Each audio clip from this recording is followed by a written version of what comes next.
ಇವಳು ಯಾಕೆ ಇನ್ನೂ ನಮ್ಮ ಮನೇಲಿದ್ದಾಳೆ? ಆದಿ, ಏನು ಮಾತಾಡ್ತಿದೀಯಾ? ಮೈ ಮೇಲೆ ಪ್ರಜ್ಞೆ ಇಟ್ಕೊಂಡು ಮಾತಾಡು. ಅಜ್ಜಿ, ಪ್ರಜ್ಞೆ ಬಂದ ಮೇಲೆ ಕೇಳ್ತಿರೋದು, ಇವಳನ್ನ ಯಾಕೆ ಇನ್ನೂ ನಮ್ಮ ಮನೇಲಿ ಇಟ್ಕೊಂಡಿದ್ದೀರಾ? ಅವಳು ನಿನ್ ಮದುವೆ ಮಾಡ್ಕೊಂಡ್ಮೇಲೆ ಇಲ್ಲೇ ಇರ್ಬೇಕಲ್ವೇನು? ಇನ್ಯಾರ ಮನೆಗೆ ಹೋಗ್ತಾಳೆ? ಮದುವೆನಾ? ಓ, ಆ ಮದುವೆಗೆ ಇನ್ನೂ ವ್ಯಾಲಿಡಿಟಿ ಮುಗ್ದಿಲ್ವಾ? ನಾನೆಲ್ಲೋ ಆ ಹಳ್ಳಿಯಿಂದ ಇಲ್ಲಿ ಬರೋವರೆಗೂ ಮಾತ್ರ ಅನ್ಕೊಂಡು. ಅದೇ ಮಾತಿನ ಮೇಲೆ ನಿಗಾ ಇರಲಿ. ನೀವು ನಮ್ಮ ಮೇಲೆ ಸಿಕ್ಕಾಪಟ್ಟೆ ನಿಗಾ ಇಟ್ಟಿದ್ದಕ್ಕೆ ತಾತ ಇಷ್ಟೆಲ್ಲ ಆಗಿರೋದು. ಇದನ್ನ ಹಣಮೆರ ಅನ್ಬೇಕಾ ತಾತ? ನೀವುಗಳು ಬರ್ತಿದ್ದು ಇವಳು ಗಂಡು ಹಾಕಕ್ ಒಬ್ಬ ಗಂಡು ಬೇಕಿತ್ತು. ಅದಕ್ಕೆ ಆ ಎಳ್ನೀರು ಕಿಟ್ಟಿ ಆದ್ರೂ ಸರಿ, ನಾನಾದ್ರೂ ಸರಿ, ರೋಡಲ್ಲಿ ಹೋಗೋ ಯಾವನ್ನಾದ್ರೂ ಸರಿ. ಅದೇ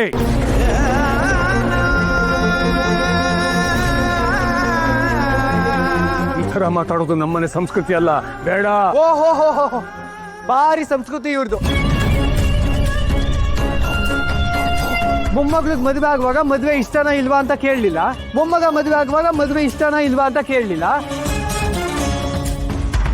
ನಿಮ್ಗೆ ಇಷ್ಟ ಆದ್ರೆ ಸಾಕು, ಯಾರನ್ನಾದ್ರೂ ತಂದು ಗಂಟು ಹಾಕ್ಬಿಡ್ತೀರ. ಇದು ನಿಮ್ ಸಂಸ್ಕೃತಿ. ಅದಿ, ಈಗ ಆಗಿರೋದನ್ನ ಒಪ್ಕೊಂಡು ಏನ್ ಒಪ್ಕೋಬೇಕಪ್ಪ? ಇವಳನ್ನ ಹೆಂಡತಿ ಅಂತ ಒಪ್ಕೋಬೇಕಾ?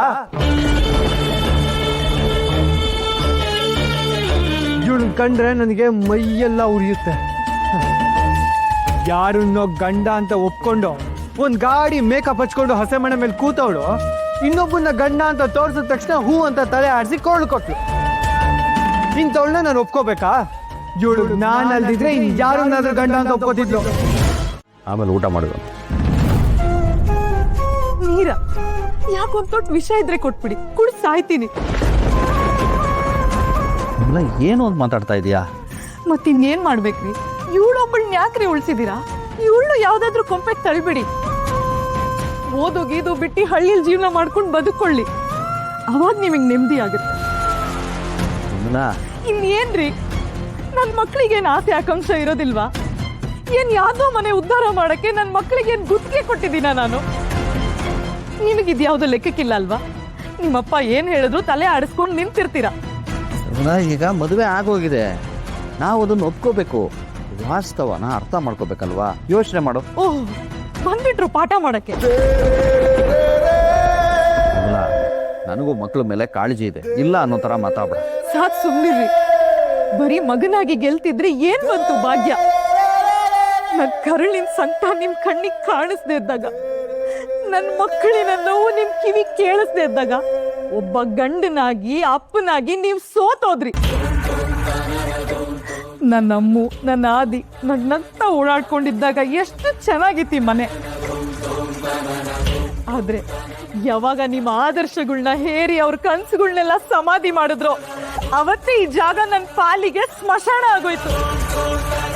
ಯಾಕೆ ಹಿಂಗ್ ಮಾತಾಡ್ತಿದ್ಯಾ? ಸಮಾಧಾನ ಮಾಡ್ಕೋ ಪ್ಲೀಸ್. ದಯವಿಟ್ಟು ಹೋಗಿ. ನನ್ನ ಮಾತಾಡಿದಷ್ಟು ನನ್ನ ಸಂಕಟ ನಿಮ್ಮನ್ನ ಸುಡ್ತಾನೆ ಇರುತ್ತೆ. ಅದ್ರ ಬದಲು ದಯವಿಟ್ಟು ಹೊರಟೋಗಿ.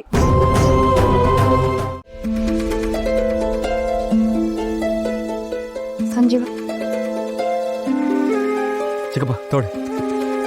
ಸಂಜೀವ, ನನಗೂ ಒಂದೇ ಒಂದ್ಸಲ ನಮ್ಮ ಲಕ್ಷ್ಮಿ ಜೊತೆ ಮಾತಾಡಿದರೆ ಸಮಾಧಾನ ಕಣೋ. ನಾವು ಯಾರೋ ಇಲ್ಲದೆ ಪಾಪ ಆ ಮಗು ಎಷ್ಟು ಸಂಕಟ ಪಡ್ತಿದೆಯಾ ಏನೋ. ಆದಿ ಬೇರೆ ಅವಳನ್ನ ಅಷ್ಟು ಕೋಪದಿಂದ ಕರ್ಕೊಂಡು ಹೋದ. ಯಜಮಾನ್ರು ಹೇಳಿದ್ರಲ್ಲ ಅವ್ರು ನೋಡ್ಕೋತಾರೆ ಅಂತ. ನೀವು ಯೋಚನೆ ಮಾಡಬೇಡಿ, ಸ್ವಲ್ಪ ಸಮಾಧಾನ ಮಾಡ್ಕೊ. ಇನ್ನು ಸುಮ್ಮನಿರೆ, ಅವ್ರು ನೋಡ್ಕೋತಾರೆ ಅಂತ ನಾವು ನಮ್ಮ ಮಗಳನ್ನ ಅಷ್ಟು ಸುಲಭವಾಗಿ ಬಿಟ್ಕೊಡೋದಕ್ಕಾಗತ್ತಾ? ಒಂದೇ ಒಂದ್ಸಲ ಕಣ, ಒಂದ್ಸಲ ಅವಳ ಬಾಯಿಂದ ಒಂದೇ ಒಂದ್ಸಲ ಅಪ್ಪ ನಾನು ಆರಾಮಾಗಿದ್ದೀನಿ ಅಂತ ಬಂದರೆ ಅಷ್ಟೇ ಸಾಕು, ಅಷ್ಟೇ ಸಮಾಧಾನ ನನಗೆ. ಚಿಕ್ಕಪ್ಪ ಆಯ್ತು, ನೀವು ಸಮಾಧಾನ ಮಾಡ್ಕೊಳ್ಳಿ. ನಾನು ಈಗಲೇ ಯಜಮಾನ್ರಿಗೆ ಕಾಲ್ ಮಾಡ್ತೀನಿ. ಅಲ್ಲಿರೋ ಸಿಚುವೇಶನ್ ನೋಡಿ ನಾವು ಲಕ್ಕಿ ಹತ್ರನೂ ಮಾತಾಡೋಣ. ನೀವು ಇಷ್ಟೊಂದು ಚಿಂತೆ ಮಾಡಬೇಡಿ, ನಾನು ಕಾಲ್ ಮಾಡ್ತೀನಿ ರೀ.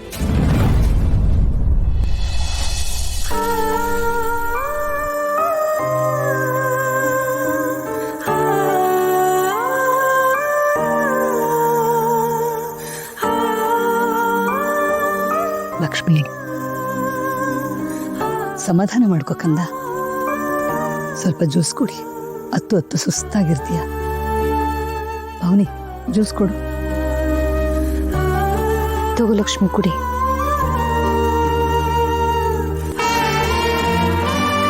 ಬೇಡ ಅಜ್ಜಿ, ಬೆಳಗ್ಗೆಯಿಂದ ನೀವು ಯಾರು ಏನು ಊಟನೇ ಮಾಡಿಲ್ಲ. ನನಗೂ ಬೇಡ. ನಿನ್ನ ನೋವಿಗಿಂತ ನಿನಗೆ ಈ ಮನೆಯವ್ರ ಕಾಳಜಿ ಹಸು ಹೆಚ್ಚಾಯ್ತಲ್ಲ. ಹುಚ್ಚು ಹುಡುಗಿ, ಕುಡಿ.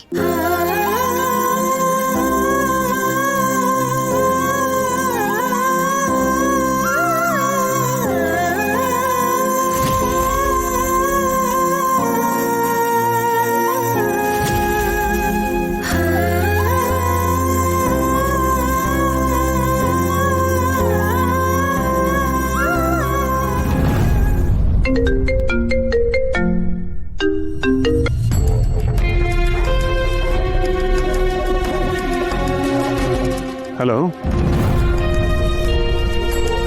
ಹೇಳಪ್ಪ ಸಂಜೀವ. ಯಜಮಾನ್ರೆ, ನೀವೆಲ್ಲರೂ ಆರಾಮಾಗಿ ತಲುಪಿದ್ರಾ ಅಂತ ಕೇಳಕ್ಕೆ ಕಾಲ್ ಮಾಡಿದೆ. ಹೂನಪ್ಪ, ಎಲ್ಲ ಹುಷಾರಾಗಿ ಬಂದ್ವಿ.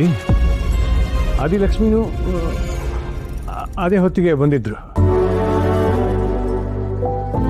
ಸರಿ ಯಜಮಾನ್ರೆ, ಅದು ಚಿಕ್ಕಪ್ಪ ಮಾತಾಡಬೇಕು ಅಂತ ಹೇಳ್ತಿದ್ರು. ಕೊಡು. ಯಜಮಾನ್ರೆ, ಕೇಶವ ಪುರೋಹಿತ್ರೆ ಹೇಳಿ.